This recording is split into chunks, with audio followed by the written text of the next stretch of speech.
Dear viewers, আমাদের চ্যানেলের নিউজটি যদি আপনাদের ভালো লেগে থাকে তবে আমাদের চ্যানেলকে সাবস্ক্রাইব করুন এবং আপনাদের এটি হলো বিখ্যাত আমবোট, যে আমবোটের চারাটি ঢাকা বৃক্ষ মেলায় 13 লক্ষ টাকা দাম হয়েছে। 13 লক্ষ টাকা দাম হাঁকা হয়েছে সেই বিখ্যাত আমবোটের একটি বনসাই।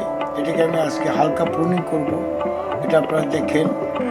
এটার নামই হলো আমবোট। তো ওই গাছটার বয়স অনেক বেশি।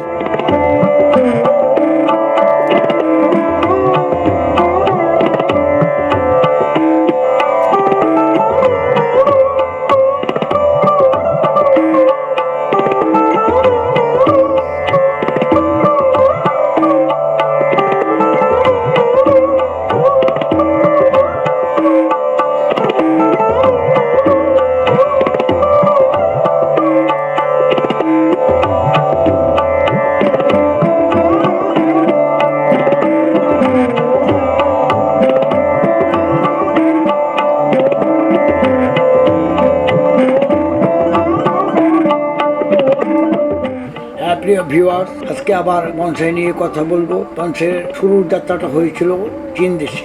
ধারণা করা হয় প্রায় 1200 বছর আগে জাপানিরা বরাবরই চীনাদের গুণমুগ্ধ ছিল। এবারেও তার ব্যতিক্রম হলো না। তারা দ্রুতই বনসাই বানানোর কায়দা কানুন শিখে ফেলে এবং এইটাকে কিভাবে আরো সৃজনশীল করা যায় তার প্রচেষ্টা করতে থাকে। মধ্যযুগের দিকে জাপানিদের মাঝে বনসাই বেশ জনপ্রিয় হয়ে গেল। ফলস্বরূপ বনসাই শিল্পীদের কত রাতারাতি বেড়ে গেল। অনেকে নিজেরাই বনসাই তৈরি করতে লেগে গেল ঘরে বসে। এদেশের নারীদের সূচিকর্ম যেমন বিশেষ গুণ, তেমনি জাপানি যে নারী বনসাই করতে পারতেন তাদের সেটি বিশেষ গুণ হিসাবে বিবেচনা করা হতো। আবার অনেকেই নিজেদের সংগ্রহের বনসাই নিয়ে প্রদর্শনীর আয়োজনও করত। বাংলাদেশেও বনসাই বেশ জনপ্রিয় হচ্ছে। গড়ে উঠেছে বাংলাদেশ বনসাই সোসাইটি।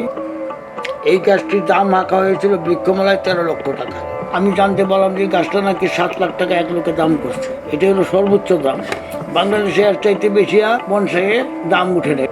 তবে বললাম যে তাও তো অনেক হয়েছে, তোমরা দেও নাই কেন? সে বললো যে না, এটা বেচা নিষেধ আছে। এটা একজন মালিক, উনি হলো গাজীপুর কোনাবাড়ির সবুজ।